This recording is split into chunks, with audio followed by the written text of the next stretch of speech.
तो क्या हाल है आप सभी के। उम्मीद करते हैं सब बढ़िया होंगे और सब मौज काट रहे होंगे। तो देखिए, मिडिल ईस्ट एक बैटल ग्राउंड है जहां पर आपको ना जाने कितने देशों के बीच में जंग देखने को मिलेगी, चाहे सऊदी अरब, यमन हो, सीरिया, इराक हो, ईरान हो, इजराइल हो या कोई और सा देश हो। यहाँ पर आपको हमेशा जंग देखने को मिलेगी और इसको जो जंग को फ्यूल करने वाले जो देश हैं वो मिडिल ईस्ट में नहीं बल्कि बाहर ही रहते हैं।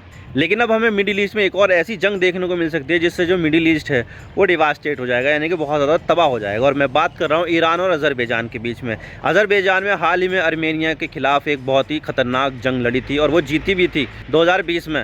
2020 में नगोर्नो काराबाग के ऊपर आर्मेनिया और अज़रबैजान के बीच में बहुत ही तकड़ा युद्ध हुआ था, जिसमें अज़रबैजान ने आर्मेनिया को बहुत ही बुरी तरह हराया था। तो इसके ऊपर तो बहुत ज़्यादा कॉन्फिडेंस है अज़रबैजान के ऊपर कि हम तो भाई अब किसी के साथ भी भिड़ जाएंगे, हम तो जीतेंगे ही जीतेंगे। लेकिन दूसरी तरफ ईरान तो आपको पता है कि मिडिल ईस्ट में काफ़ी बड़ा पावर माना जाता है। तो अगर इन दोनों देशों के बीच में जंग होगी तो यहाँ पर मिडिल ईस्ट में बहुत ही नेगेटिव इफेक्ट पड़ेगा, बहुत ही ज़्यादा लोगों की मौतें होंगी। तो आज इसके बारे में पूरी डिटेल के साथ बात करते हैं किस तरह से हालात बन रहे हैं ताकि ये जो दोनों देश है, इन दोनों देशों के बीच में युद्ध हो रहे हैं। आज इसके बारे में पूरी डिटेल के साथ बात करते हैं। लेकिन उससे पहले अगर आप चैनल पर नए हो तो चैनल को सब्सक्राइब जरूर कर लेना। वीडियो को चाहे लाइक करो या डिसलाइक करो, लेकिन चैनल को सब्सक्राइब जरूर कर लेना। तो चलिए वीडियो का आगाज़ करते हैं। तो बात करते हैं मामला क्या और हम इसके बारे में क्यों बात करें। तो देखिए, हमें ज़्यादातर जगहों पर वॉर की खबरें ही सुनने को मिल रही है। पूर्वी एशिया में चाइना ताइवान को घेर कर मिलिट्री एक्सरसाइज कर रहा है, तो नॉर्थ कोरिया लगातार अंडर वाटर न्यूक्लियर ड्रोन को टेस्ट कर रहा है, बहुत सारी मिसाइलें टेस्ट कर रहा है, जिससे साउथ कोरिया और जापान जैसे देश इसे अपने लिए खतरे के तौर पर देखते हैं। यूरोप में तो यूक्रेन और रशिया का युद्ध चल ही रहा है, जिसे चलते हुए 1 साल से भी ज़्यादा समय हो गया है। अफ्रीका में भी कई देशों में युद्ध चल रहा है। भारत की बात करें तो भारत में पाकिस्तान और चाइना की तरफ से हमें टेंशन देखने को मिल रही है। मिडिल ईस्ट में हमें कई देशों में युद्ध देखने को मिलेगा और हो सकता है कि इस बार युद्ध सीरिया या फिर लेबनान या फ़लस्तीन से इजराइल का हो जाए। लेकिन मिडिल ईस्ट में एक और युद्ध की आग भड़क रही है जिसके बारे में ज़्यादातर लोग बात नहीं कर रहे हैं, और इन दोनों देशों में रिसेंटली ही हमें काफ़ी ज़्यादा टेंशन देखने को मिल रही है जो शायद कभी भी एक युद्ध में बदल सकती है। मैं बात कर रहा हूँ ईरान और अज़रबैजान के बारे में, जिनके बीच इतनी ज़्यादा टेंशन देखने को मिल रही है कि ये दोनों देश कब युद्ध घोषित कर दे एक दूसरे के खिलाफ, ये किसी को भी नहीं पता है। अभी रिसेंटली अज़रबैजान ने 6 लोगों को गिरफ्तार किया था, अपने ही लोग थे उसके ये, और इसके बारे में ये बताया गया है कि इन लोगों को ईरान की सीक्रेट सर्विस ने ट्रेनिंग दी और ये मिशन पर दे दिया कि जाओ और अज़रबैजान की सरकार को उखाड़ फेंक दो। तो इस तरह के आरोप अज़रबैजान ने ईरान के ऊपर लगाए कि ईरान अज़रबैजान की सरकार को तख्ता पलट करने की कोशिश कर रहा है। तो इसी को देखते हुए अज़रबैजान ने अपने ही 6 लोगों को गिरफ्तार कर लिया और डाल दिया इसका ब्लेम ईरान पर। और इसी चीज़ को देखते हुए यहाँ पर अज़रबैजान ने ईरान के 4 डिप्लोमेट को अज़रबैजान छोड़ने का आदेश दे दिया कि अब हमें मेरे अंगने में तुम्हारा कोई काम नहीं है, तो निकलो यहाँ से। तो इस तरह से दोनों देशों के बीच हमें काफ़ी ज़्यादा टेंशन देखने को मिल रही है जो कभी भी एक युद्ध में बदल सकती है। और अपने डिप्लोमेट को निकालने के आदेश को देखते हुए ईरान ने भी यहाँ पर अज़रबैजान को वार्निंग दे दी है कि इसके नतीजे भयानक होने वाले हैं। अब वो क्या नतीजे होंगे ये तो ईरान ही बता पाएगा, लेकिन दोनों देशों के बीच एक युद्ध का खतरा ज़रूर बन रहा है।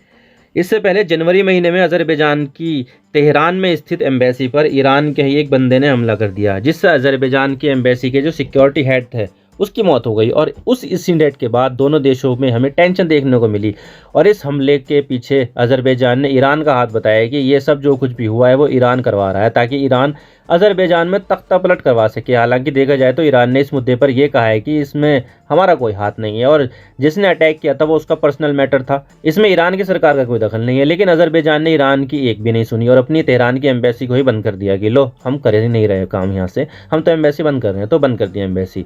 और इसके अलावा आपको तो पता ही होगा कि 2020 में अज़रबैजान और आर्मेनिया के बीच नगोर्नो काराबाग को लेकर एक जंग हुई थी, जिसे अज़रबैजान ने आसानी से 42 दिनों में ही जीत ली थी और अपने खोए हुए इलाके को फिर से अज़रबैजान ने पा लिए थे। लेकिन यहाँ पर एक अजीब चीज़ हुई और वो ये थी कि अज़रबैजान और ईरान दोनों ही मुस्लिम देश है और ख़ास करके शिया देश है, दोनों ही देश, दोनों देशों की सीमा भी मिलती हुई है। लेकिन ईरान ने इस युद्ध में आर्मेनिया का साथ दिया था और इस चीज़ से अज़रबैजान चिढ़ गया कि भाई तुम इस तरह से मेरे दुश्मन का साथ क्यों दे रहे हो। तो यहाँ पर इनकी दुश्मनी सामने निकल कर आई थी। और अगर मैं बात करूँ तो ईरान ने ऐसा क्यों किया, तो इसके पीछे खुद अज़रबैजान ही वजह है। तो देखिए, अज़रबैजान अज़ेरी लोगों का देश है जो होते तो मुस्लिम ही हैं, लेकिन साथ ही ये अपने आप को तुर्किश लोगों की नस्लों में मानते हैं और तुर्किश नस्ल के सबसे ज़्यादा लोग आपको तुर्की में मिलेंगे। लेकिन इनकी प्रेजेंस मिडिल ईस्ट के कई सारे देशों में मिलेगी, जैसे कि तुर्की, इराक और ईरान।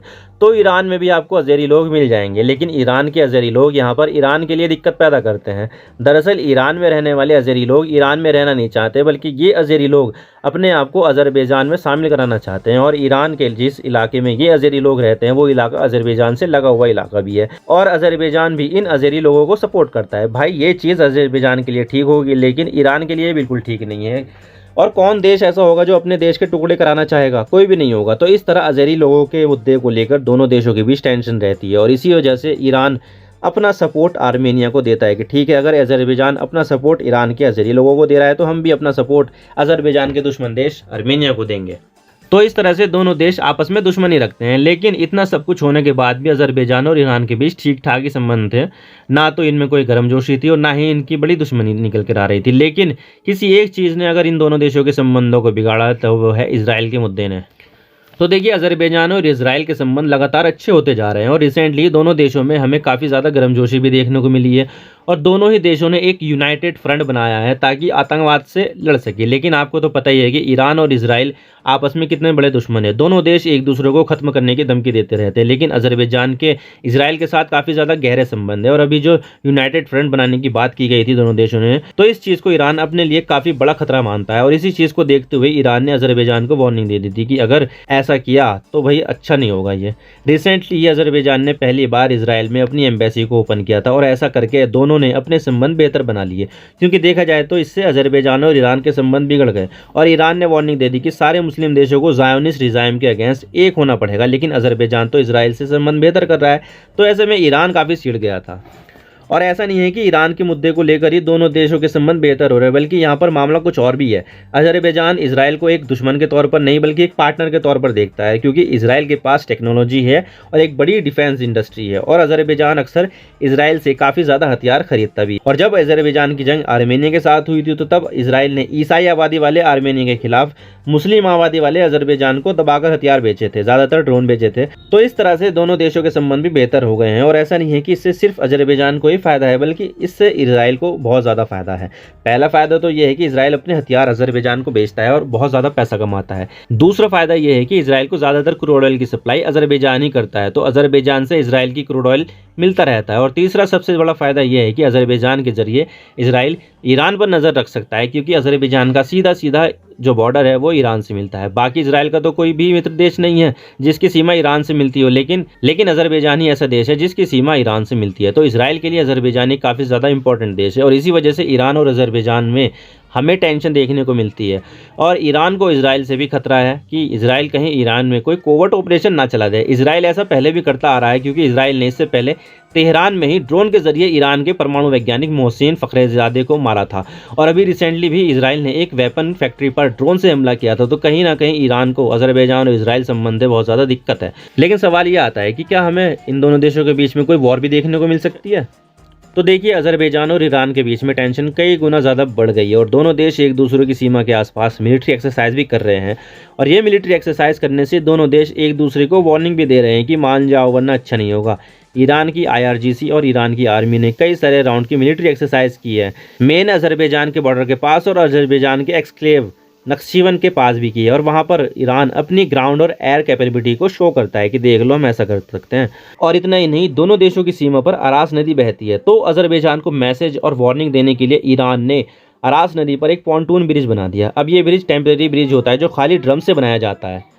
लेकिन अगर बात वॉर की जाए तो यहाँ पर दोनों देश फुल स्केल वॉर से बचना चाहेंगे। दोनों देशों के बीच मसला तो ख़राब ही चल रहा है, लेकिन मुझे नहीं लगता है कि दोनों देश वॉर में जाएंगे। इसके पीछे की वजह यह है कि अज़रबैजान एक लैंडलॉक देश है और उसकी सीमा किसी भी समुद्र के साथ नहीं मिलती है। हालांकि वो कैस्पियन सी के बैंक पर लोकेटेड है, लेकिन कैस्पियन सी खुद एक लैंडलॉक सी है, तो अज़रबैजान को बाहरी दुनिया से एक्सेस बिल्कुल भी नहीं मिलता है। तो ऐसे में अज़रबैजान अपने क्रूड ऑयल, गैस और बाकी के एक्सपोर्ट के लिए हैविली ईरान के ऊपर निर्भर करता है। और अगर गलती से दोनों देशों के बीच युद्ध हो जाए तो तब ईरान अपना एक्सेस अज़रबैजान को नहीं देगा, और ये चीज़ अज़रबैजान की इकोनॉमी के लिए डिवास्टेटिंग होगी। तो अज़रबैजान नहीं चाहेगा कि वो ईरान से पंगा ले, तो वहीं खुद ईरान भी ज़्यादा प्रॉब्लम से घिरा हुआ है और ईरान में हिजाब को लेकर बहुत ज़्यादा मसला हो रहा है और ईरान के ऊपर दुनिया भर के सैंक्शंस लगे हुए हैं। तो ईरान भी कोई अच्छी कंडीशन में नहीं है। तो ईरान भी यहाँ पर वॉर से बचना चाहेगा, क्योंकि वॉर सस्ता नहीं होता है, वॉर में बहुत ही ज़्यादा खर्चा होता है और ये चीज़ ईरान बिल्कुल भी नहीं चाहेगा।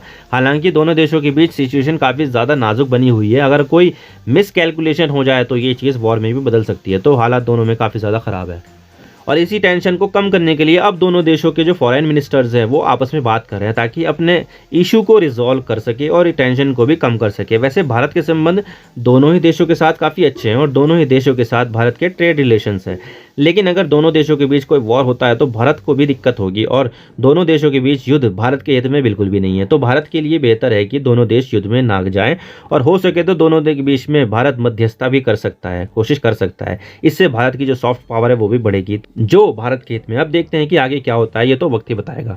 आई होप आपको सारी बातें समझ में आ गई होगी। और वीडियो थोड़ी सी भी पसंद आए तो वीडियो को लाइक कर देना, ना पसंद आए तो डिसलाइक कर देना, लेकिन चैनल को सब्सक्राइब जरूर कर देना।